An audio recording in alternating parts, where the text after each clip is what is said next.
أو كما قال النبي صلى الله عليه وسلم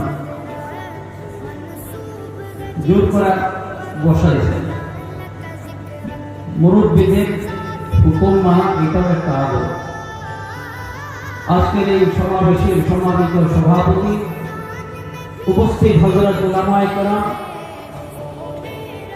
আমার ইসলাম প্রিয় দিন প্রিয় তৌহিদি জনতা, পর্দার আড়ালে মা বোনেরা, রব্বুল কারীমের দরবারে শুকরিয়া জ্ঞাপন করি যিনি আমাদেরকে একসাথে বসে হযরত উলামায়ে কেরামের কণ্ঠে কোরআন হাদিসের আলোচনা শোনার জন্য আমাদেরকে তৌফিক দান করেছেন। এই জন্য খুশি আলাদা। শায়ের বলেন, হর ফুলেরা রঙে বয়ে দিক আলাদা, প্রত্যেকটা ফুলের আলাদা আলাদা গন্ধ, ঠিক না ঠিক?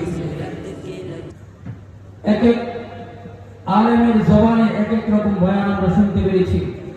যাদের আয়োজনে এই আয়োজন, যাদের ত্যাগে এই আয়োজন, তাদের শুকরিয়া জ্ঞাপন করা দরকার আছে না নাই? আমরা সকলে একসাথে এই ওয়ারিকে কাঁপিয়ে তোলার জন্য, রব্বে কারীমের দরবারে শুকরিয়া আদায়ের জন্য আমরা একসাথে আল্লাহ শুকরিয়া আদায় করতে পারবো তো ইনশাআল্লাহ? সকলেই বলি আলহামদুলিল্লাহ। যাদের আয়োজনে আজকে এই সুন্দর আয়োজন, এরকম আয়োজন করা আমরা চাই কিনা? প্রতি বছর এরকম সমাবেশ, ইসলামী মহাসম্মেলনের আয়োজন করা হবে কি হবে না? প্রিয় ভাইরা আমার, যারা এই সুন্দর আয়োজন করেছেন তাদেরকে জাতীয় উলামা মাশায়েখ পরিষদের পক্ষ থেকে, ইমাম সমাজের পক্ষ থেকে তাদেরকে আন্তরিক শুভেচ্ছা ও মুবারকবাদ। আর উলামায়ে কেরাম, আইম্মায়ে মাসাজিদ যারা দীর্ঘ সময় বসে আপনাদের সাথে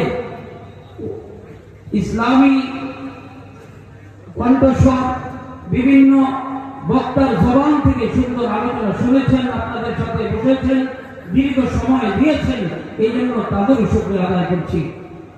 অবশেষে যারা আমরা আসছি দীর্ঘ সময় বসে বয়ান শোনার জন্য, আপনাদেরকে ধন্যবাদ জানাচ্ছি, কৃতজ্ঞতা প্রকাশ করছি।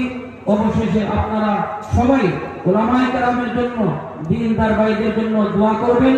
যারা এই সুন্দর আয়োজন করেছে তাদের জন্য দোয়া করবেন, যেন প্রতি বছর এই সুন্দর একটি আয়োজন, ইসলামী মহাসমাবেশ আমাদের ওয়ারিবাসীকে উপহার দিতে পারে।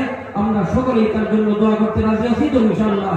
আল্লাহ আমাদেরকে তৌফিক দান করুন। আখিরু দাওয়ানা আলহামদুলিল্লাহি রাব্বিল আলামিন।